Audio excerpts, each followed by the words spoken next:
Halo semua, saya Samuel dari PG Seragi.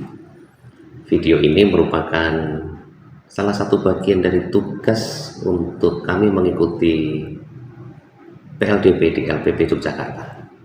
Pada sesi pertama ini saya akan sampaikan rangkuman materi tentang kepemimpinan. Kemudian bagaimana kepemimpinan itu mempengaruhi seorang leaders, menuntut seorang leaders untuk mampu berperan dalam sebuah organisasi. Kepemimpinan atau leadership berbicara tentang mempengaruhi, memberi contoh, mengendalikan orang lain untuk mencapai tujuan. Seorang pemimpin itu pasti memiliki kemampuan untuk membawa organisasinya sesuai atau mengarah pada tujuan yang telah ditetapkan. Salah satu teori pernah disampaikan oleh Imam Mujiono, kepemimpinan adalah kemampuan yang dimiliki untuk memberikan pengaruh satu arah, dan ini terjadi karena pemimpin tersebut memiliki kekasan tertentu yang tidak dimiliki atau belum dipunyai oleh jajaran di bawahnya. Seorang leader harus mampu mengajak anggota tim atau jajaran di bawahnya untuk mencapai tujuan. Seringkali dalam proses ataupun bisnis yang berlangsung sekarang, banyak perubahan yang terjadi. Bisnis atau organisasi tidak boleh diam terhadap perubahan. Mereka harus fight, tough, tangguh untuk menghadapi perubahan itu. Dalam hal ini, perubahan tidak bisa hanya dilewatkan atau terjadi dan kita kalah di dalam situasi perubahan ini. Kita harus bangkit. Leaders yang baik mampu merumuskan bagaimana persepsi anggota, persepsi jajaran menjadi satu visi. Dibutuhkan inovasi untuk mengatasi perubahan yang ada. Kenapa?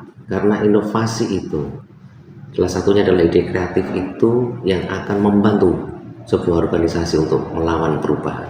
Salah satu metode ataupun teori ataupun ilmu yang ada adalah manajemen inovasi. Beberapa modal diperlukan untuk dapat melangsungkan atau menjalankan manajemen inovasi ini.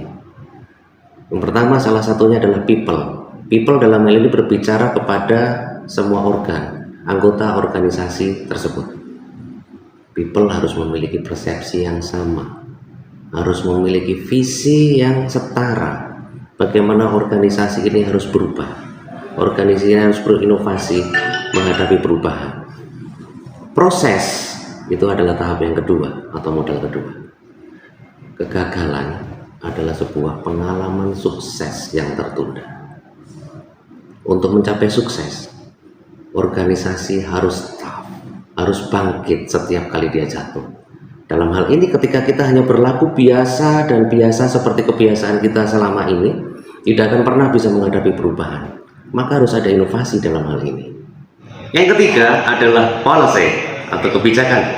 Kebijakan sangat menentukan arah gerak organisasi. Aturan main yang sudah ditetapkan seringkali butuh sesuatu. Nah, dalam hal ini peran kebijakan itu penting.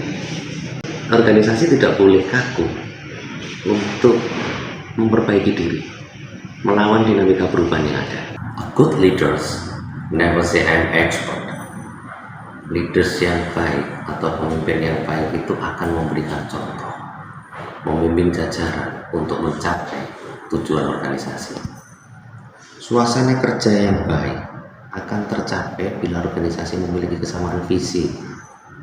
Untuk menciptakan suasana tersebut, salah satu hal yang dapat dilakukan leaders adalah melakukan coaching. Coaching berbeda dengan mentoring, berbeda dengan counseling. Seorang leaders yang memberikan coaching kepada jajarannya, dia akan memberikan kesempatan kepada coaching atau jajarannya atau siapapun yang menjadi lawan bicaranya untuk mengembangkan diri melalui kemampuan si coach itu sendiri. Seorang coach itu akan lebih banyak bertanya daripada memberitahu. Salah satunya, bagaimana Anda bisa menemukan solusi? Itu contoh. Seorang coach itu akan memberikan kewenangan atau percaya kepada kewenangan di bawahnya, dan dia akan lebih aktif berdiskusi daripada memberitahu.